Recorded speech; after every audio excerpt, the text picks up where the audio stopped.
Hi, everyone. Thank you for joining me again. My name is Courtney Trey Montana from the Hartford Community Action Agency, and we are at week 5 of our food advocacy course. And this week, we are going to talk about label reading. So some label language. What should we be looking for when we read a label? So first things first, there are 2 different types of lists on food or beverage products that we should be paying attention to. And the first is the ingredient list.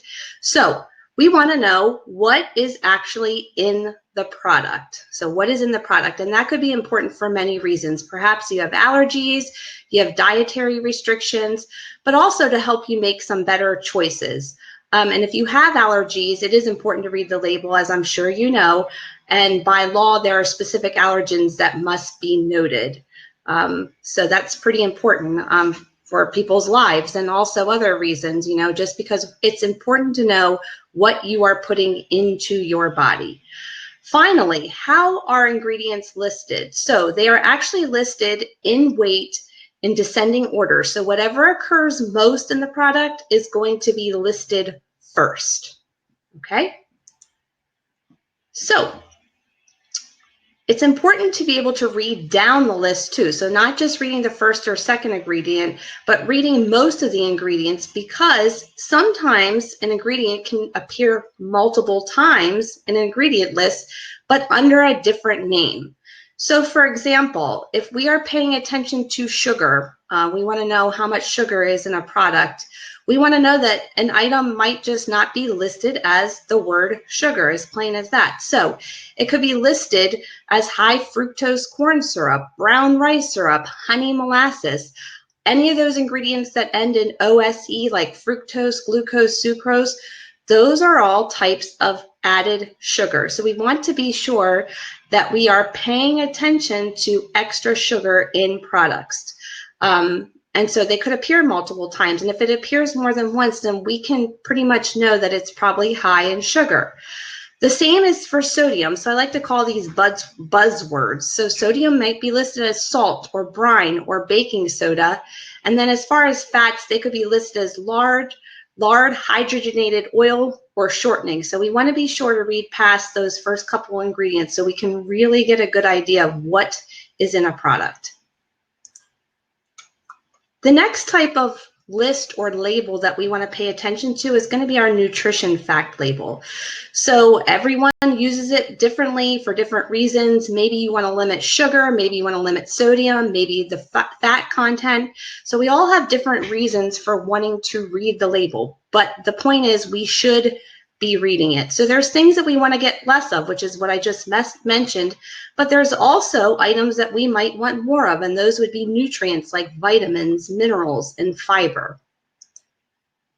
So what is on the nutrition fact label? So a couple of important points, and I really like the next couple of pages. So the first thing we want to pay attention to is serving size. So that's usually at the top, and it'll tell you how many servings of that item is in this package. So we want to know how many. So if there's 2 servings, we need to multiply every single number on this label by 2. So it would have double of everything if you ate the whole package. So again, how many servings per container? How many of those servings in the package? It also lists calories. So noted on here is just kind of a gauge for calories. What's high, what's low. So 100 calories is about moderate, whereas 400 calories per serving is about high. So that's a good gauge of whether something is high or low in calories. And then also calories from fat. So one of the things I like to focus on, and everybody I said uses the label for a different reason, is I like to pay attention to the percent daily value. So that's going to be on the right-hand side, and that's going to show you throughout the day, as you eat products, you're going to get a percentage of nutrients from those products that you consume. So how much has it taken you to get to 100% of that item or that nutrient, and do you really want to get to 100%? So again, keeping in mind that there's some things that we want more of, some nutrients we want more of, and some that we want less of. So what I like to talk about is called the 5-20 rule. So we will talk about that, the 5-20 rule. And what that means is 5 is not necessarily good or bad, low or high, same with 20. What it is that 5% or less of a nutrient is considered low servings of that nutrient, whereas 20% or more of that nutrient occurring is going to be considered high. So there's going to be some things that we want less of, 5% or less, and some things that we want 20% or more of. So paying attention to that percent daily value is what's important to me. So also just paying attention again to nutrients. So, maybe we're trying to get more fiber in our diet. So looking at that. And again, paying attention to the ingredient list. And again, the items occur in descending order. So what occurs most to least. So looking here, so it's 2020, and what that means to me anyway, and to some of us that are sort of in the business of trying to know food and help people eat better food and make better choices, is that the nutrition fact label is going to be changing. And as a matter of fact, it has been in the process of changing throughout the year. So if you want to compare the label as it exists now, you can look on the left-hand side, which shows you an original label. And then on the right-hand side is going to be what the new label is going to look like. And again, you might already be seeing this on some products. So a couple things to note, some major differences. And first of all, if we look at the top under serving size, we can see that that is bolded. So where you see serving size is 2/3 cups, it is now in bold. So you can see very clearly how many servings of that product is in the package or in the bottle, so that you can figure out what exactly you are consuming. Also, the calories per serving is also in bold. So you can note that 230 calories is bolded. In addition, you're going to notice they have added from the previous label, added sugars. So that's important to know. Sugar does occur naturally in some products, but we want to know what percentage of the daily value is going to be in added sugars. So that gives us a really good sign of what is in an item, and it's important to know, especially as we're in a society that is consuming a lot of beverages with a lot of added sugar. So we want to pay attention to that.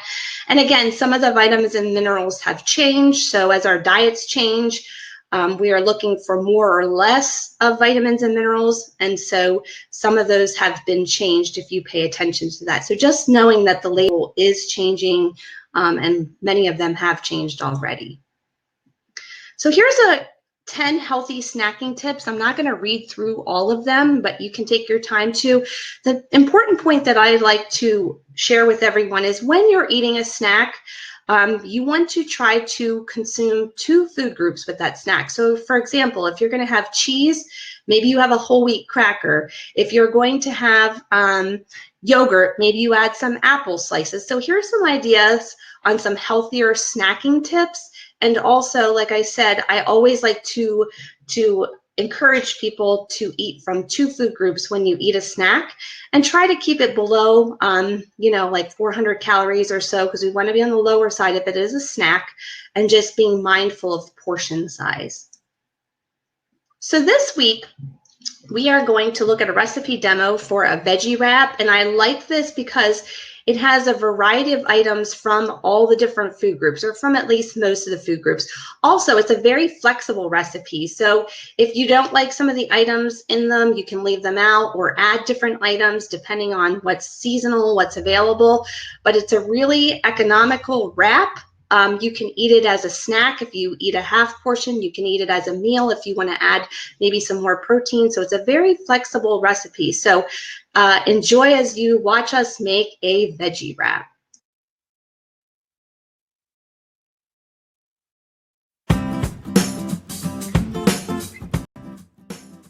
Hi everyone, this is Courtney from Hartford Community Action Agency, and today I am so happy to be a guest in a guest kitchen, and so I'd like to introduce to you PJ Craig, who is the Executive Director of Hartford Community Action Agency, and she's been nice enough to let us in her kitchen. So PJ, welcome. Thank you so much for having me today, Courtney. You're welcome. So today we are going to make veggie wraps. The reason we're going to make veggie wraps, well, a couple reasons, is because this specific recipe is very flexible. So there's a lot of ingredients that can be used that you can substitute, And when you have flexibility in a recipe, that can help you save money so you're not locked into a particular item that may or not be on sale. The other reason I like this recipe is because it includes at least actually 3 of the food groups. And what I like to encourage is for people making the recipes, when you're making food or you're making snacks, to try to work towards using at least 2 of the food groups from my plate when you're preparing a food item. And the biggest reason we want to include at least 2 food groups is because you're going to get different nutrients from different foods, and these are going to help different processes in your body. So as I mentioned, we are in PJ's kitchen. So PJ, I wanted to ask you, what are some of your favorite things to make and eat?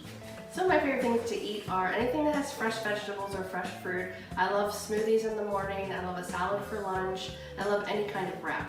Okay, and so for those picky eaters, I've heard a myth that you can confirm or deny. Were you a picky eater growing up? I was a very picky eater growing up. I had a very basic menu that was pretty much chicken noodle soup and grilled cheese. Okay, so do you have any recommendations then for parents that are trying to get picky eaters to eat vegetables? Yeah, I do. So what I would suggest is you start to incorporate little bits of vegetables and little bites as much as you can. You can substitute regular pasta for cauliflower pasta. You can add different food groups to smoothies and things of that nature. Kids like chocolates. You can make chocolate zucchini muffins. So I would say just slowly start to incorporate little things. You don't always have to tell them initially, but it is nice to share that information, and then they get excited about a new food group that they've tried and liked. Those are all good points. And one last thing. So let's let everyone know, what is one item that you did not like growing up that you now eat? Vegetables. Okay, and what specifically? Pretty much any of them. I did not eat any vegetables. Well, I did. I was encouraged to, but it was not my favorite thing. Anything from a carrot to a salad was not on my regular menu, and now every day I have added lots of fruits and lots of vegetables to my daily menu. So there's hope. There is hope. So let's talk about what is actually in the veggie wrap. So first we're gonna have some radishes. This recipe calls for 4 large radishes, but the store didn't have them. So we do have some small ones, and we're gonna use a bunch of them. Next is a carrot, so we have that. Next is a cup of salad greens, and you can choose any kind. We're gonna use arugula, because that's what I prefer. Next, 3 sprigs of fresh herbs, and we chose cilantro. Next, a lemon, which we're gonna zest and use the juice. The next item is gonna be 3 ounces of Swiss cheese. So we have a block that's 6 ounces, and we'll split that in half. Next, a large avocado that's pretty ripe, so we have that. A 1/4 cup of non-fat plain yogurt, so we went ahead and measured that out. And then finally we had our whole wheat tortillas, which are gonna be for the wrap. Before you get started in the kitchen, always wash your hands with hot water with soap and water. So the first thing PJ is going to do is she's going to wash all the produce, which we already did. And then the next step is she's gonna use a peeler to peel both the radishes and the carrot.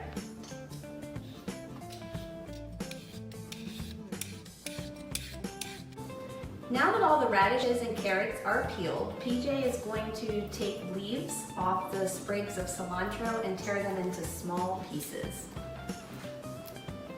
Next, PJ is going to zest a lemon. And when she's finished doing that, she's gonna cut the lemon in half, and she's gonna take the seeds out. The next step is PJ is going to grate 3 ounces of Swiss cheese. Next, PJ is going to cut an avocado in half. She's going to take the pit out, and she's going to scoop out the inside of the avocado. And there it is. She's going to take the pit out. So the easiest way to get the avocado out of the shell is to safely and lightly slice along the sides, and then it's just easy to slice around the outside, and then you can literally just pop it out. But as I mentioned, it can be very dangerous, so you're going to want to make sure that you don't actually puncture the shell and cut yourself. Next, PJ is going to use a fork to mash all of those ingredients together. And then when she's done mashing it, she's going to stir in a 1/4 cup of yogurt we set aside.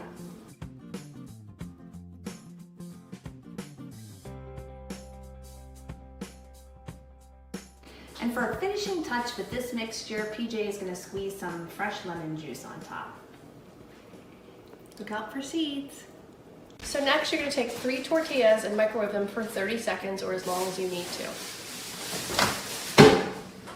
So now that the tortilla is warm, PJ is going to place the warm tortilla on a cutting board and she's going to start layering her wrap. So first is going to come some of the avocado and cheese mixture in the middle. Next, some of your salad greens.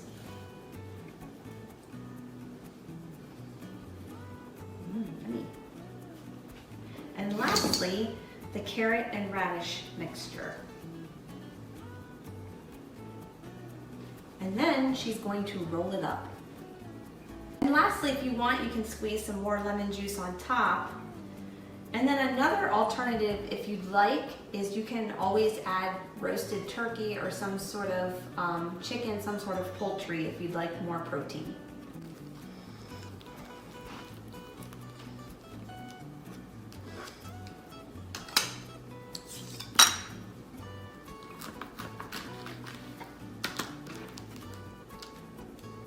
If you'd like smaller pieces, like for children, you can always cut them into pinwheels. So you can either eat it as a wrap or you can eat it as a pinwheel. And cheers! Now it's time to eat your veggie wrap. Mmm. Mmm.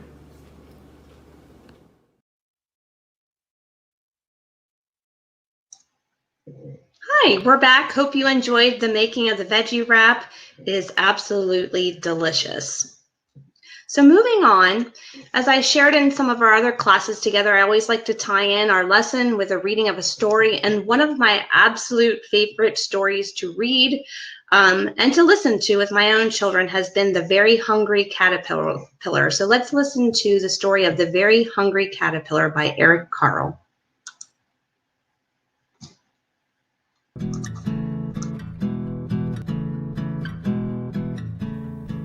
Welcome to Brightly Storytime. I'm Miss Linda. At readbrightly.com, you can sign up to get reading tips, book recommendations, and videos like these delivered to your email inbox. Today, we're going to read about a little caterpillar with a big appetite. It's called The Very Hungry Caterpillar by Eric Carle. In the light of the moon, a little egg lay on a leaf. One Sunday morning, the warm sun came up, and pop! Out of the egg came a tiny and very hungry caterpillar. He started to look for some food. On Monday, he ate through one apple, but he was still hungry. On Tuesday, he ate through 2 pears, but he was still hungry. On Wednesday, he ate through 3 plums, but he was still hungry. On Thursday, he ate through 4 strawberries, but he was still hungry. On Friday, he ate through 5 oranges, but he was still hungry. On Saturday, he ate through 1 piece of chocolate cake, 1 ice cream cone, 1 pickle, 1 slice of Swiss cheese, 1 slice of salami, 1 lollipop, 1 piece of cherry pie, 1 sausage, 1 cupcake, and 1 slice of watermelon. That night, he had a stomachache. The next day was Sunday again. The caterpillar ate through 1 nice green leaf, and after that, he felt much better. Now he wasn't hungry anymore. And he wasn't a little caterpillar anymore. He was a big, fat caterpillar. He built a small house called a cocoon around himself. He stayed inside for more than 2 weeks. Then he nibbled a hole in the cocoon, pushed his way out, and he was a beautiful butterfly. I thought the caterpillar would never be full. Eating the right things helped him grow into a beautiful butterfly, and the wrong things gave him a stomachache. You too can grow up big and strong if you eat right. Come back to read more stories together anytime you'd like, or find more books to read yourself at readbrightly.com. Bye!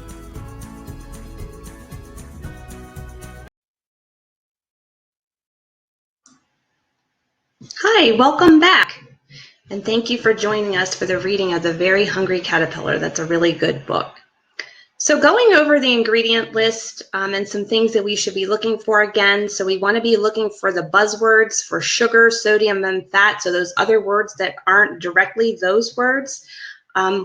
We want to pay attention to unfamiliar ingredients, not just because we should be scared of them, but definitely with all the technology we have to look up what you don't know, to figure out what it is that you might not know or be familiar with so that you can be familiar with it and know, is it something that you want to consume? We want to know what our product is, what's the first ingredient, and again, all those buzzwords for sugar, sodium, and for fat. And so if you can be practicing looking at these with the packages you have in your house, it'll take you a long way for when you're going into the store to know some of the things that you wish to purchase based on what's actually in the product. So practicing these, looking for these items. And again, with the nutrition fact label, we want to practice while we're at home, what is the serving size? How many servings is in the per container? How many calories? Is there a nutrient in the product that is low, 5% or less? Is there a nutrient in your product that is high, 20% or more? So practicing looking at the ingredient label and the nutrition fact label prior to going to the store will help you to make better decisions. And actually, you can do this with your children. It's a really good practice to help them make some better choices and set up some better habits as they grow older. So for a mission of the week, I would like you to read an ingredient list and for you to determine what occurs most in the product. So that is looking at the first ingredient, yes, but also seeing, are there any buzzwords? Maybe sugar occurs 4 other times in the product. So practicing reading the ingredient list. And secondly, practicing reading a nutrition fact label. So use that 5-20 rule, find out what nutrients in the product are high and what it is low in. So again, practice, practice, practice. And next week, I look forward to joining you for our last week of class together, which will be week 6. So in the meantime, be well, be healthy, and I will see you next week for our last week of class. Take care.